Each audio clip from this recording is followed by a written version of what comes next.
Haleluya.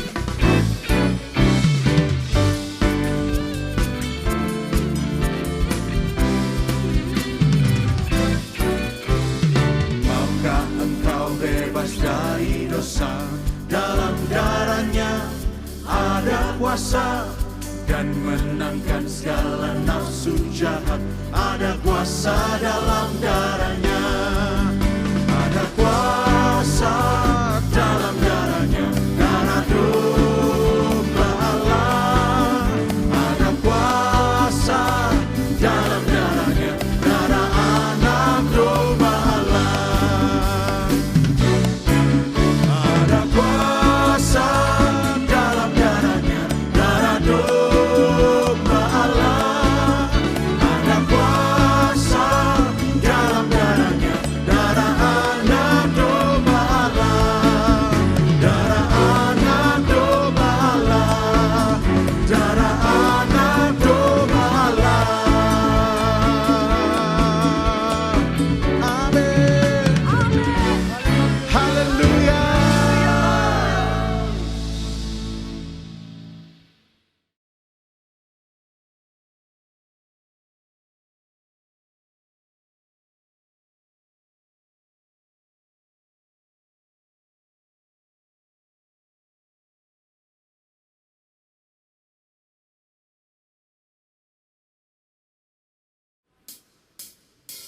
Shalom, selamat hari Minggu. Hari ini kita percaya Allah kita sanggup, Allah kita luar biasa. Yang percaya katakan amin. Sorak-sorak kemuliaan bagi Allah kita. Mari sama-sama kita katakan.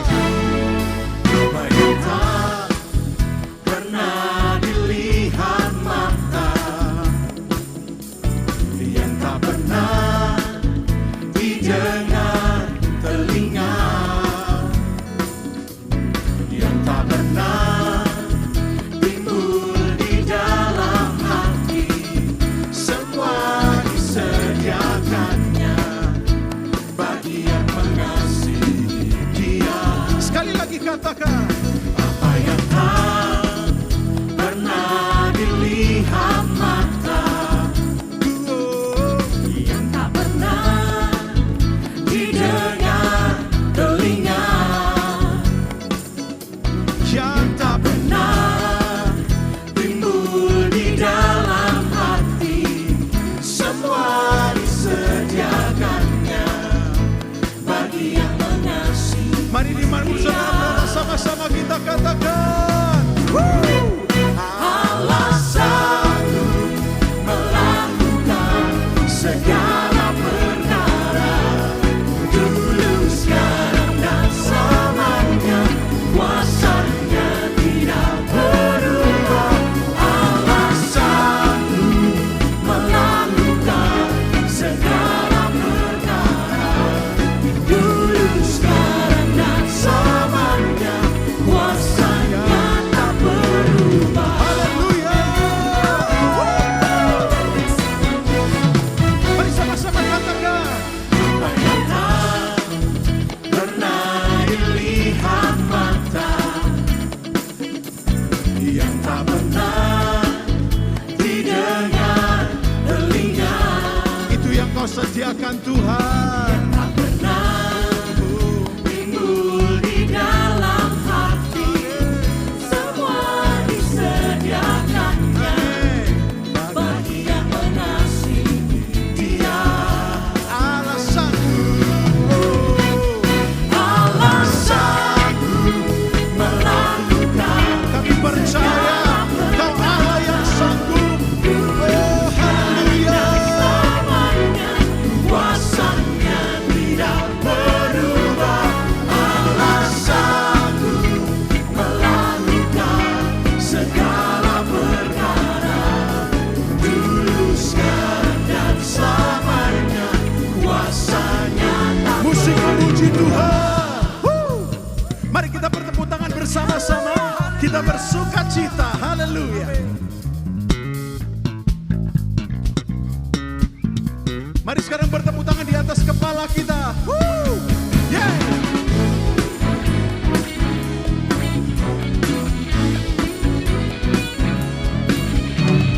Kau Allah yang kami percayai. Kau Allah yang sanggup Tuhan. Mari sekali kita katakan. Allah sanggup. melakukan Amin. segala perkara, dulu, sekarang, dan Kau selamanya. tak berubah Tuhan. Kuasanya tidak Amin. berubah. Allah sanggup melakukan segala perkara, Percaya katakan. dulu, sekarang, dan selamanya. Kuasanya tak berubah. Allah sanggup Allah sanggup. Amin. melakukan Kau Allah yang sanggup. Dulu, sekarang, selama-lamanya Tuhan. tidak berubah. Allah Sanggup melakukan segala perkara, dulu, sekarang, dan selamanya. Kuasanya tak berubah. Dulu, sekarang, dan selamanya. Kuasanya tak berubah. dulu sekarang. Dulu, sekarang, dan selamanya. Kuasanya tak berubah.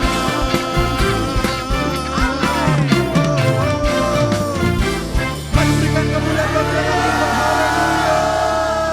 Haleluya.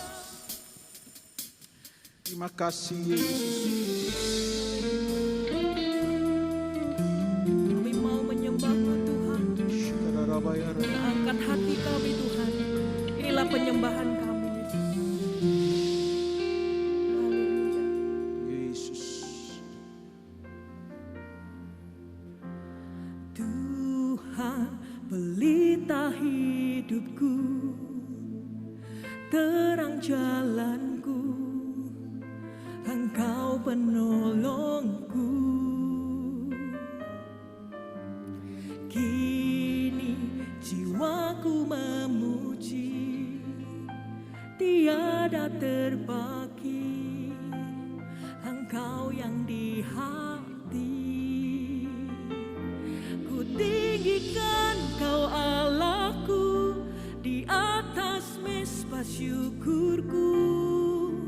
Tinggallah dalamku, penuhi hatiku. Ku agungkan Kau Yesusku, di sepanjang umur hidupku. Nyatakan kemuliaan-Mu saat ku sembah-Mu.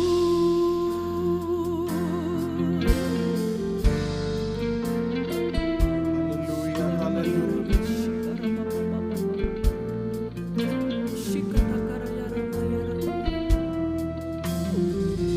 Mari sama-sama kita nyanyikan. Tuhan, Pelita hidupku, terang jalanku, terang jalanku, Engkau penolongku. Kini jiwaku memuji, tiada terbagi, Engkau yang di hati. Ku tinggikan Kau Allahku, di atas mesbah syukurku.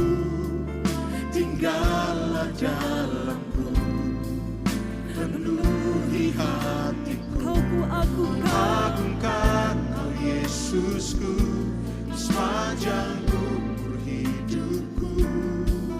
Nyatakan kemuliaan-Mu, ku tinggikan Kau Allahku, di atas mesbah syukurku. tinggallah dalamku, penuhi hatiku.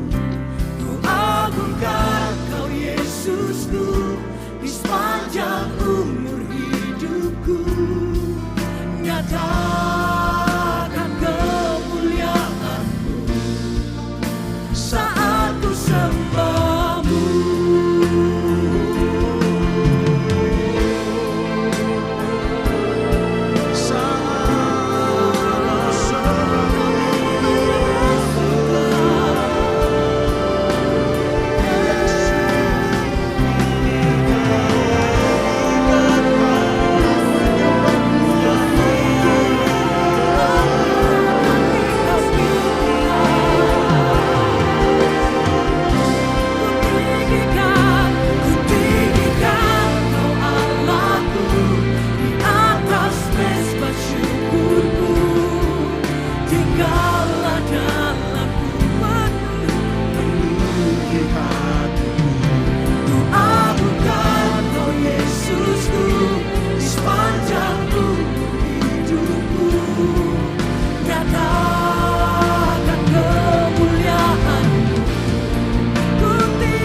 menuju padamu, Tuhan dan Rajaku.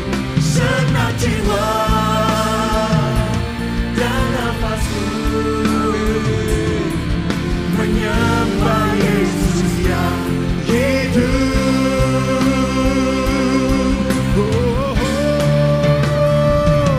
Ku mau memujimu, ku selalu pujimu, Ku mau menyembahmu, ku selalu sembahmu. Kau yang layak terima semua pujian, kemuliaan hanya bagi Tuhan. Kau yang layak Tuhan. Kau yang layak terima semua pujian, kemuliaan hanya bagi Tuhan. Kau yang layak terima semua pujian, kemuliaan hanya bagi Tuhan. Dengan sorak-sorak kemuliaan bagi Tuhan. Terpujilah namamu Tuhan. Haleluya. Haleluya, puji nama Tuhan. Hari ini sama-sama kita sudah memuji Tuhan. Kita nyanyikan kepada Tuhan bahwa kita akan selalu memuji namanya. Kita akan selalu menyembah namanya. Dan ketahuilah kita memuji Tuhan bukan hanya karena apa yang telah Dia lakukan dalam kehidupan kita, tetapi karena Dia layak untuk dipuji dan Dia layak untuk disembah. Nah, hari ini sama-sama kita diberi kesempatan untuk memberikan apa yang kita punya untuk pekerjaan Tuhan. Sama-sama kita akan berdoa. Bapa, kami mengucap syukur untuk hari ini. Engkau ada di tempat ini Tuhan, dan kami percaya Engkau akan melakukan mujizat-Mu dalam kehidupan kami. Saat ini kami akan memberikan yang terbaik apa yang kami punya untuk-Mu Tuhan. Dan biarlah kami tahu, kami percaya saat kami memberi, kami akan menerima lebih dan lebih lagi. Dan untuk menjadi berkat bagi sekitar kami. Kami mengucap syukur Tuhan, dalam nama Yesus, haleluya, amin. Dan sembari saudara mempersiapkan, atau mungkin saudara sudah mulai memberi, kita akan merenungkan sebuah ayat dalam Alkitab, saudara, yang seringkali kita dengarkan, tetapi mungkin seringkali kita lupa. Kita sama-sama akan buka di Pengkhotbah pasal yang ketiga, mulai ayat yang pertama. Dikatakan di sana, untuk segala sesuatu ada masanya, untuk apapun di bawah langit ada waktunya. Dan ayat yang ke-11 dikatakan, Ia membuat segala sesuatu indah pada waktunya, bahkan Ia memberikan kekekalan dalam hati mereka. Tetapi manusia tidak dapat menyelami pekerjaan yang dilakukan Allah dari awal sampai akhir. Seperti di dalam kehidupan kita, akan ada banyak musim yang berganti, saudara. Seperti juga di bumi ini. Mungkin kalau kita bilang mengenai musim buah-buahan, ada mungkin musim jeruk, ada mungkin musim buah durian, kemudian musim buah mangga. Semuanya musim itu harus terjadi karena memang begitulah sistem yang ada di bumi ini. Dan kita harus melewatinya. Ada suatu waktu di mana kita pengen sekali durian, tetapi saat itu masih musim mangga misalnya, saudara ya. Bagi kita itu bukan musim yang baik, karena kita kepinginnya durian. Tetapi tahukah Anda bahwa setiap musim yang terjadi di dalam hidup kita, Tuhan sedang mengerjakan sesuatu yang baik. Seperti yang saudara tahu dalam ilmu kesehatan, dikatakan bahwa ada satu musim di mana buah itu tumbuh. Buah itu akan sangat baik menjadi vitamin untuk menangkal penyakit yang ada pada musim itu, dan lain sebagainya. Suka atau tidak suka akan buah itu, saudara, buah itu memberikan manfaat, buah itu memberikan vitamin untuk kesehatan manusia. Seringkali kita menganggap kita sedang berada di dalam musim yang buruk, musim yang tidak kita sukai. Karena mungkin itu musim yang tidak kita nantikan, tetapi harus terjadi dalam kehidupan kita. Hari ini firman Tuhan menyatakan bahwa apapun musim yang terjadi yang sedang kita alami, di mana kita sedang berada di dalamnya, Tuhan sedang mengerjakan sesuatu yang baik. Yang pertama, jangan pernah menyerah. Yang kedua, percayalah kepada Tuhan. Apapun yang terjadi dalam kehidupan saudara, Tuhan akan menjadikan semua itu baik asal kita percaya dan kita mau menurut akan musim apa yang sedang kita jalani, kita berjalan bersama dengan Tuhan. Tuhan Yesus memberkati kita semua dan kita masih akan memuji Tuhan. Kita nyatakan kepada Tuhan bahwa apapun musim yang terjadi dalam kehidupan kita, Dia tetap baik. Dan selama-lamanya Tuhan akan baik dalam kehidupan kita. Tuhan Yesus memberkati kita semua.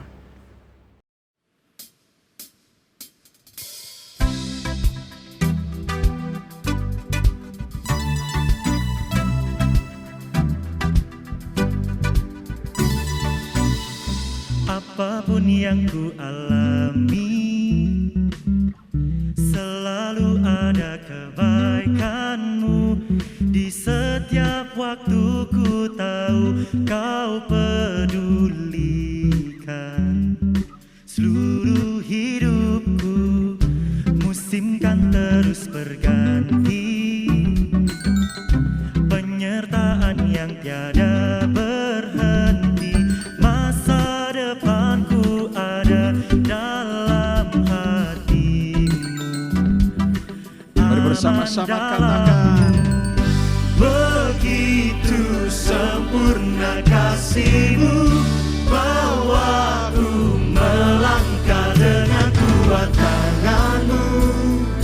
Kuasa-Mu menghidupkanku, pengharapanku.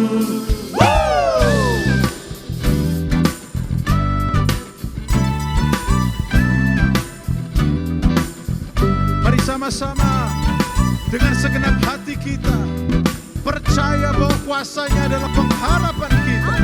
Mari sama-sama kita katakan, haleluya. Apapun yang ku alami, selalu ada kebaikan-Mu. Di setiap waktu ku tahu Kau pedulikan seluruh hidupku. Musim kan terus berganti, penyertaan yang tiada berhenti.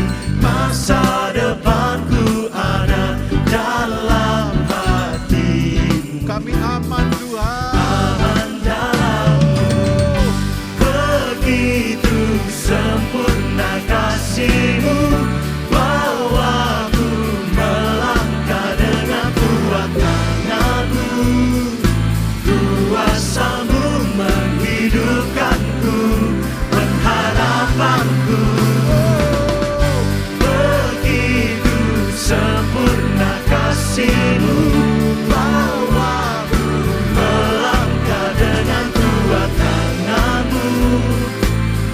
Kuasa-Mu menghidupkanku, pengharapanku. Yesuslah pengharapan kita. Satu-satunya yang percaya, berikan tepuk tangan bagi Allah kita. Haleluya. Come on guys.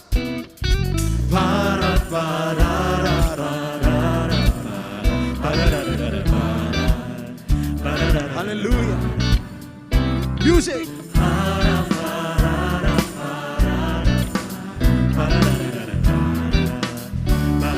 Mari di mana Anda berada sama-sama bersiap katakan, oh, begitu sempurna kasih-Mu, bawaku melangkah dengan kuat tangan-Mu.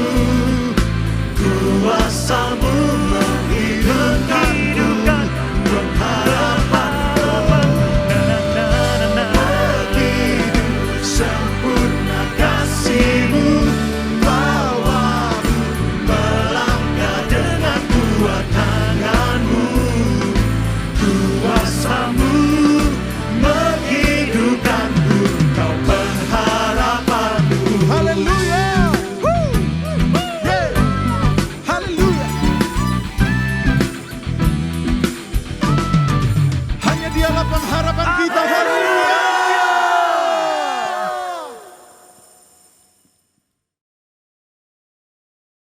Shalom, bersyukur kepada Tuhan kalau kita masih boleh beribadah.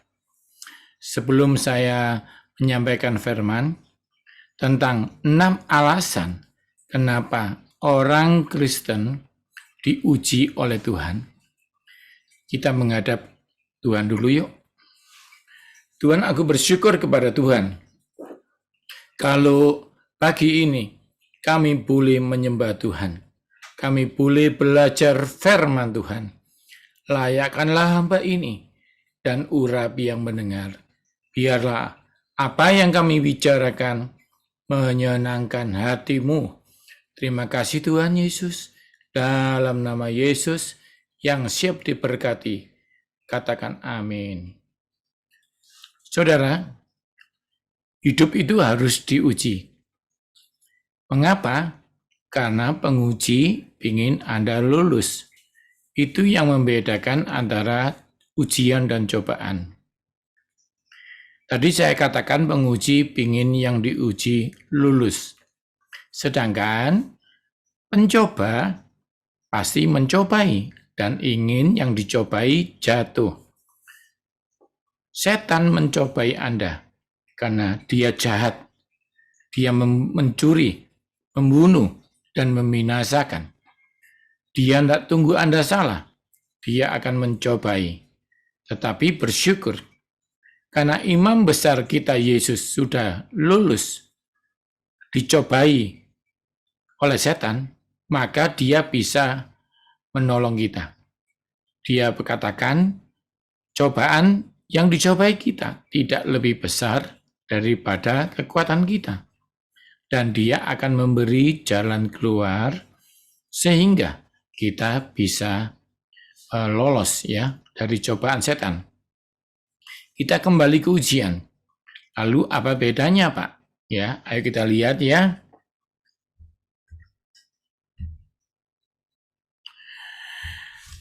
Ada lagu yang liriknya begini. Ujilah aku Tuhan, cobalah aku Tuhan. Itu diambil dari Mazmur 26 ayat 2. Ujilah aku Tuhan dan cobalah aku. Tetapi di dalam bahasa Inggris kita tahu ujian itu tes dan cobaan itu temptation. Anda lihat bahasa Inggrisnya, examine me and test me. Evaluate, evaluasi. Jadi tidak ada kata-kata coba. Tidak ada kata-kata temptation, tapi test me. Jadi bahasa Indonesianya yang lebih tepat, selidikilah aku dan ujilah aku. Periksalah keinginanku. Ngerti ya? Jadi ini harus dimengerti. Kalau kita bandingkan dengan Yakobus 1 ayat 13, sangat jelas. Apabila seorang dicobai, janganlah ia berkata, pencobaan ini datang dari Allah. Sebab Allah tidak dapat dicobai oleh yang jahat. Dan ia sendiri tidak mencobai siapapun. Dalam bahasa Inggrisnya jelas, tempted. I am tempted by God. Jangan berkata aku dicobai oleh Tuhan. Ya, karena dia tidak pernah mencobai siapapun. Jadi ini penting sekali. Jadi kalau ada masalah yang tidak terselesaikan, kita tidak disarankan lagi mengatakan ini pencobaan dari Tuhan. Ya, pencobaan dari setan.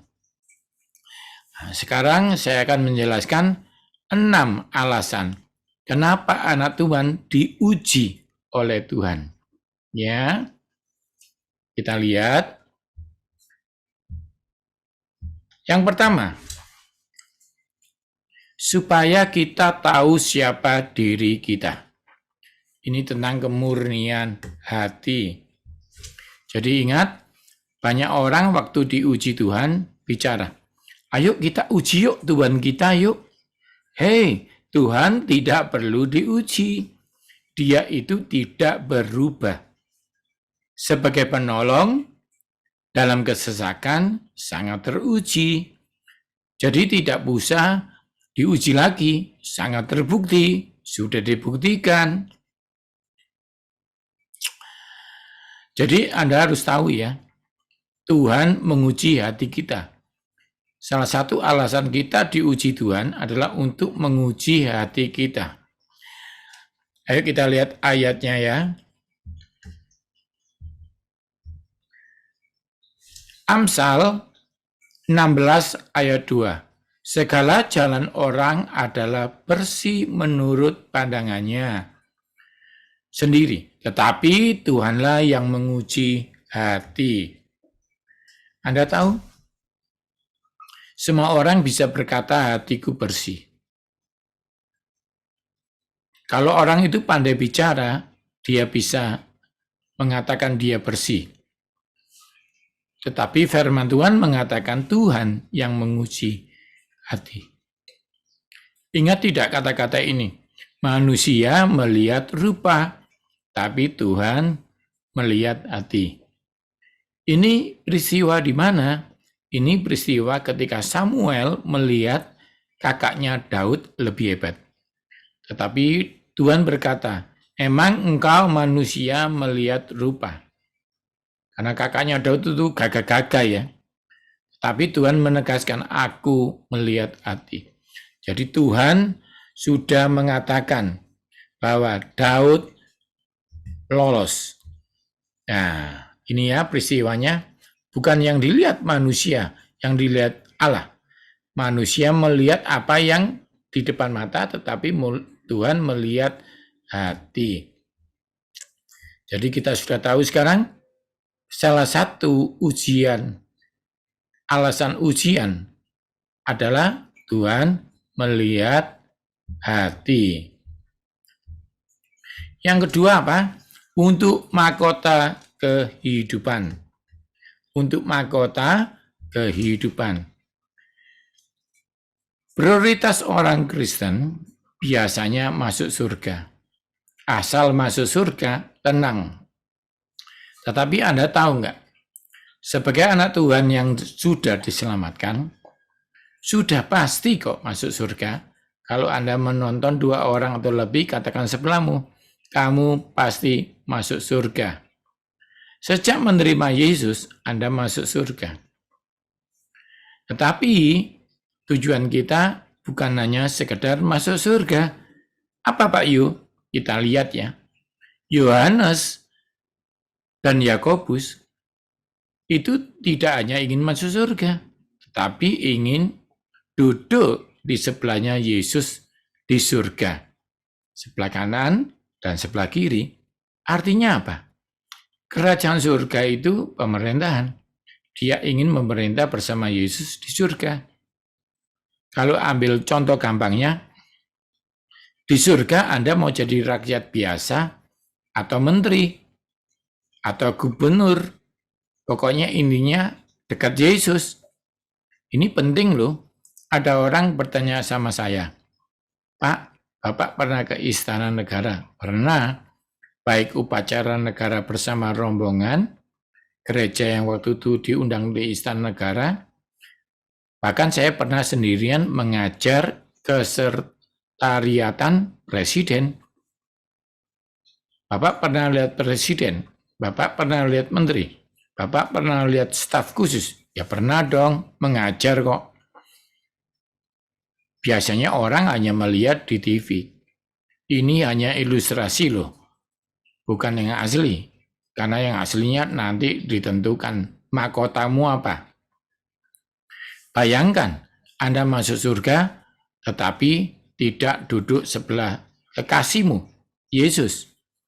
Anda jauh, padahal kita ingin ketemu Yesus. Nah, kita lihat yuk contoh firman Tuhannya.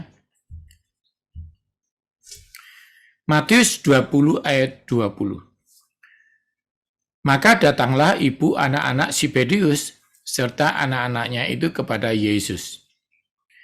Lalu sujud di hadapannya untuk meminta sesuatu kepadanya.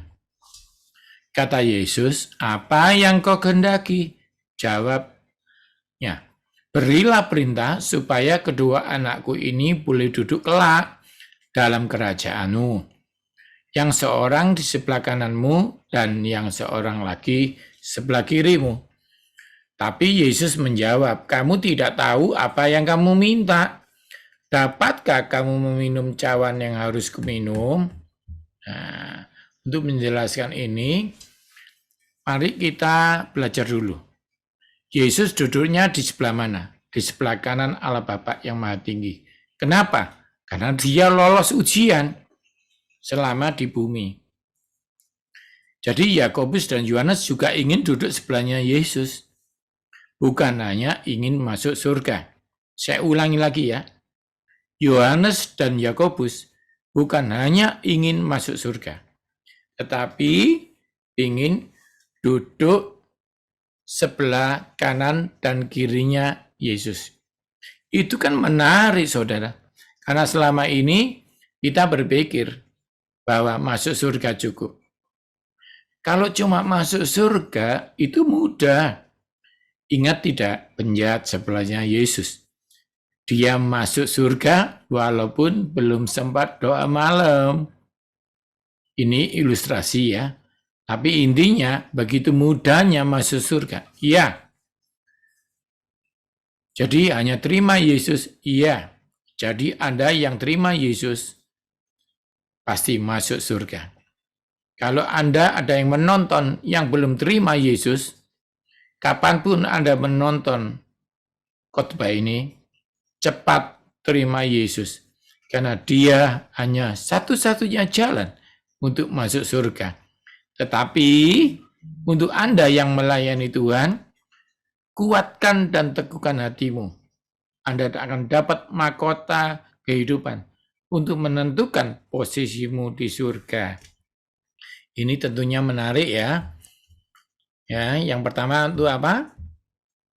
Nah, ini gambarnya ya. Saya tadi lupa ada gambarnya Yesus duduk di tata. Anda mau masuk surga atau duduk dekat Yesus? Gitu ya. Nah, ini yang pertama supaya kita tahu siapa diri kita. Yang kedua untuk mahkota kehidupan. Yang ketiga untuk menentukan berkat yang kita terima. Tuhan itu adil. Yang setuju katakan amin. Untuk menentukan berkat, dia adalah Yehovah Jireh, Tuhan yang memberkati. Itu bagaimana untuk menentukannya? Ya tentu lewat ujian. Seorang guru cinta semua muridnya, tapi untuk menentukan nilai yang kau peroleh, ya lewat ujian dong. Tidak ada KKN.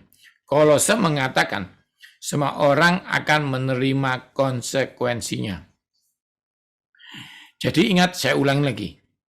Guru cinta semua murid. Untuk menentukan nilai, itu ujian. Jadi, bagaimana dia memberkati? Salah satunya kapasitas kita diperbesar. Tentu Anda pernah mendengar. Tapi bagaimana memperbesar kapasitas? Ya, tentunya lolos ujian dong. Anak kecil kalau mau dititipi uang besar, dia harus SMA. Mau lebih besar, harus kuliah. Itulah ujian yang harus kau lewati untuk menentukan kepercayaan berkat yang kau peroleh. Janda Sarfat adalah contoh yang paling baik. Kalau engkau tidak bisa memberi, engkau tidak diberi, kata Tuhan. Kalau orang kaya memberkati, itu baik. Tetapi itu bukan ujian, karena kau memberi di tengah kelimpahanmu. Tetapi kalau engkau merasa kurang, tetapi bisa memberkati orang lain, maka dalam nama Yesus, Bapakmu di surga akan memberkatimu. Yang setuju, katakan amin. Karena ini firman Tuhan. Mungkin Anda berkata, oh, kalau janda Sarfat kan ya memang cuma jandanya satu, Pak. Tidak, karena Alkitab mengatakan jandanya banyak. Yuk kita lihat yuk. Anda lihat gambar ini, janda Sarfat menunjukkan kekurangannya kepada Elia. Tetapi kalau kita lihat di dalam Lukas 4 ayat 25, Yesus berkata kepada muridnya, pada zaman Elia terdapat banyak perempuan janda. Saya ulangi, pada zaman Elia terdapat banyak perempuan janda di Israel. Ketika langit tertutup selama 3 tahun dan 6 bulan, dan ketika bahaya kelaparan menimpa negeri itu. Jadi di saat itu jandanya banyak.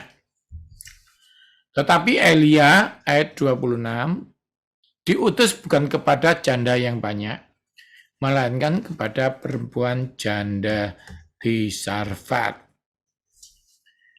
Kalau Anda menonton 2 orang atau lebih, katakan sebelahmu, ternyata jandanya banyak, tetapi Tuhan diutus kepada janda di Sarfat. Seandainya kita ambil contoh, di Indonesia, prianya banyak, perempuannya banyak, tetapi tidak semua diuji oleh Tuhan. Karena Tuhan ingin Anda lulus. Yang nggak sekolah, tidak ujian. Jadi ingat ini ya, jangan iri. Kenapa orang lain tidak diuji? Harusnya kasihan dong, karena dia tidak naik kelas.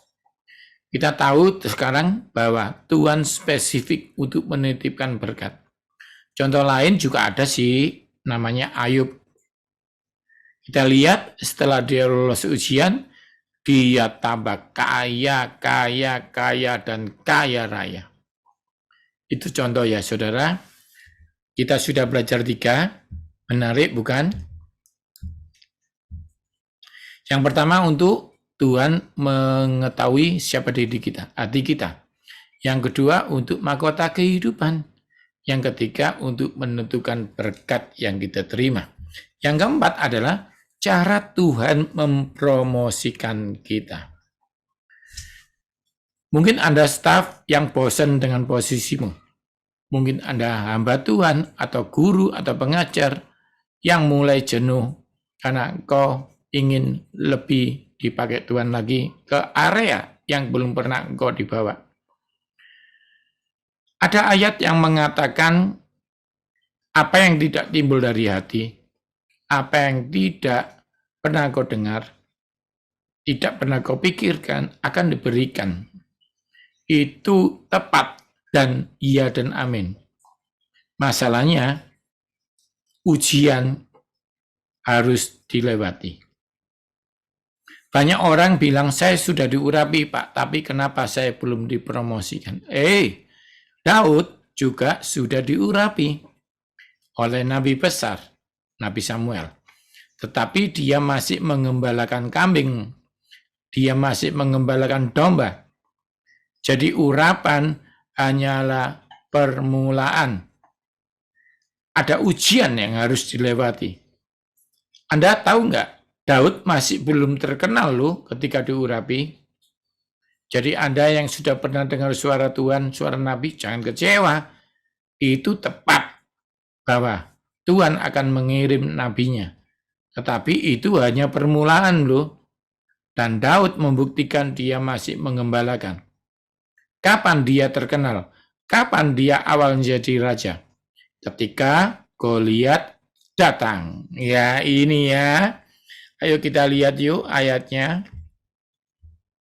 1 Samuel 17 ayat 4. Lalu tampillah pendekar itu. Namanya Goliat dari Gad dan tingginya 6 hasta sejengkal. Ini raksasa, nggak main-main ya. Orang yang bawa tombaknya aja jadi kelihatan pendek, padahal dia normal. Yang terlalu tinggi Goliatnya. Apa maksudnya? Ujian adalah membuktikan orang yang diurapi benar atau tidak. Semua diurapi, ditunjuk. Saul juga ditunjuk Tuhan, tapi dalam ujian Goliat dia tidak lolos. Singkat cerita saya akan menceritakan sedikit. Saya pernah kerja di satu perusahaan besar. Belasan tahun, masuk TV, saya jadi pengajar nasional, pemberi sertifikasi. Bahkan saya sudah melatih Miss Indonesia saat itu. Banyak artis saya pegang. Tetapi suatu hari ketika saya pagi datang, pimpinan saya memanggil saya, kamu dikeluarkan. Loh, kenapa? Banyak alasannya, tapi alasan mendasar karena saya punya Yesus. Ini alasan yang tidak masuk akal. Saya sempat bingung, tapi mami saya almarhum menguatkan saya. Nah, ini ujian, nak. Kamu harus lulus. Berat, Mi. Ya, tidak ada ujian yang tidak berat. Ingat, SD engkau bilang berat. Ujian SMP engkau bilang berat. Padahal engkau lebih pandai daripada SD. Waktu SMA engkau bilang lebih berat. Padahal engkau ujian SMA itu berarti sudah lebih pintar. Memang berat. Tetapi jangan membuat hal yang memberatkan itu. Tidak bisa berkata, Yesus itu baik. Kerjakan, jangan diam. Kerjakan dan minta Roh Kudus. Akhirnya saya melewati masa-masa itu dengan berat, tetapi kuat. Buktinya apa? Ya buktinya sampai sekarang dong, saya masih bisa berkhotbah kepada Anda, Yesus baik. Akhirnya saya sekarang sudah mengajar sampai Amerika, Australia. Bahkan saya mengajar di Arab. Saya mengajar di Istana Negara, di Sekretariat Presiden. Sampai ngajar di BUMN, di bank-bank besar, di TV nasional, bahkan di sekolah-sekolah. Itu adalah salah satu upah yang membuat saya kuat sampai sekarang, bahwa Tuhan membantu saya melewati ujian itu. Jadi sekali lagi, tidak ada ujian, tidak ada promosi. Walaupun engkau diurapi, engkau harus lewat ujian. Ingat, Saul diurapi, Daud diurapi, Nabi yang sama, Tuhan yang sama, tetapi lulus ujian adalah syarat mutlak. Sungguh ini menguatkan, saudara. Yang pertama apa? Tuhan menguji hati. Yang kedua, untuk mahkota kehidupan. Yang ketiga, untuk menentukan berkat yang kita terima. Yang keempat, cara Tuhan mempromosikan kita. Yang kelima, sekarang apa? Tuhan menunjukkan kemuliaannya lewat hidup kita. Ini agak berat sekali menurut saya. Tuhan akan meminjam hidupmu untuk menunjukkan kemuliaannya. Anda pasti pernah ingat dong, ada cerita Alkitab tentang ini. Ketika mereka memperdebatkan siapa yang salah kalau ada anak yang baru lahir, atau anak lahir, atau anak kita itu sakit. Yang salah bapaknya atau anaknya. Tapi Yesus menjawab, tidak ada yang salah, tapi supaya nama Tuhan dimuliakan. Ini hebat ya. Peristiwa ini terjadi di Lazarus. Lazarus itu kan tidak salah apa-apa, dia sahabatnya Yesus. Dan dia sudah mengatakan dari awal sebelum melewati kematian. Tetapi Yesus menahan sampai lewat, sampai meninggal, sampai lolos 3 hari. Baru Yesus membangkitkan.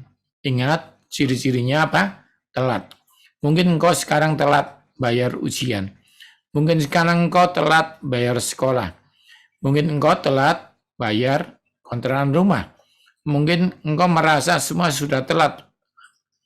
Ahli kesehatan bilang penyakitmu tidak bisa ditolong.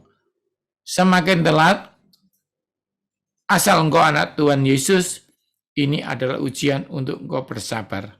Karena engkau tidak salah, tapi supaya Yesus dimuliakan dalam hidupmu. Yang percaya beri tepuk tangan dong buat Tuhan. Kita lihat ya Alkitabnya. Waktu itu Marta menangis, Tuhan Yesus, kalau engkau tidak telat datang, adikku Lazarus tidak mati. Tapi Yesus berkata, geser batunya, kuburannya itu, penutupnya. Lalu dia memanggil, Lazarus, bangkitlah. Dan Lazarus bangkit. Kita tahu apa? supaya nama Tuhan dimuliakan. Kalau Anda baca Alkitabnya jelas, banyak orang datang untuk melihat Yesus yang membangkitkan dan nama Tuhan dimuliakan. Sekarang kita lihat yang berikutnya ya. Untuk melatih iman kita. Saudara, banyak ayat yang membahas soal iman. Salah satunya, tidak ada orang yang bisa berkenan kepada Tuhan tanpa iman. Masalahnya, semua punya iman. Jadi harus diuji. Banyak contoh dalam Alkitab menunjukkan hebatnya iman orang-orang yang diurapi. Tapi saya akan mengambil contoh bapak orang beriman, yaitu Abraham. Mereka secara fisik, secara medis mungkin ya, sudah tidak mungkin punya anak. Tetapi karena iman, dia dibenarkan. Dia imannya akhirnya memperoleh hasil. Dia punya anak. Kita lihat firman Tuhan yang mendukung. Yakobus 1 ayat 3-4. Yakobus 1 ayat 3-4. Sebab kamu tahu bahwa ujian terhadap imanmu itu menghasilkan ketekunan. Dan biarlah ketekunan itu memperoleh buah yang matang, supaya kamu menjadi sempurna dan utuh dan tidak kekurangan suatu apapun. Saudara tahu, ujian iman itu ada. Yakobus mengatakan, supaya kamu tekun. Jadi mungkin engkau sedang menunggu punya anak, seperti Abraham. Mungkin engkau sedang menunggu rumah buat keluargamu. Mungkin engkau sedang menunggu berkat apapun. Salah satunya mungkin engkau menunggu kesembuhan. Mungkin engkau bertahun-tahun menunggu kesembuhan. Seperti perempuan 12 tahun pendarahan itu. Dan Tuhan mengatakan, imanmu menyelamatkan kamu. Saudara, marilah kita tekun menantikan janji Tuhan. Karena iman harus diuji. Ya, ini luar biasa saudara ya. Jadi saya ulangi untuk membuat kita semakin ingat. 6 alasan kenapa kita diuji Tuhan. Supaya kita tahu siapa diri kita. Yang pertama ya, menguji hati tadi. Yang kedua, untuk mahkota kehidupan. Tidak sekedar masuk surga. Yang ketiga, untuk menentukan berkat yang kita terima. Keempat, cara Tuhan mempromosikan kita. Yang kelima, Tuhan bisa meminjam hidup kita untuk menunjukkan kemuliaannya. Dan yang terakhir, untuk melatih iman kita. Kita bersyukur saudara, punya Tuhan yang menguji. Kalau tidak, Tuhan tidak adil. Karena keadilannya, maka Tuhan menguji kita. Supaya terjadi perbedaan anak Tuhan dan bukan anak Tuhan. Semoga Anda dikuatkan. Kita minta Roh Kudus untuk menguatkan kita. Kita berdoa. Tuhan, aku bersyukur kepada Tuhan. Firman-Mu ajaib, ya dan amin. Ujilah aku Tuhan, supaya aku timbul seperti emas di hadapan-Mu Tuhan. Supaya aku tahu bahwa aku anak-Mu yang sudah melakukan firman Tuhan. Aku berdoa Tuhan untuk mereka yang dalam ujian, yang sakit, terutama isoman. Dalam nama Yesus kamu disembuhkan Tuhan.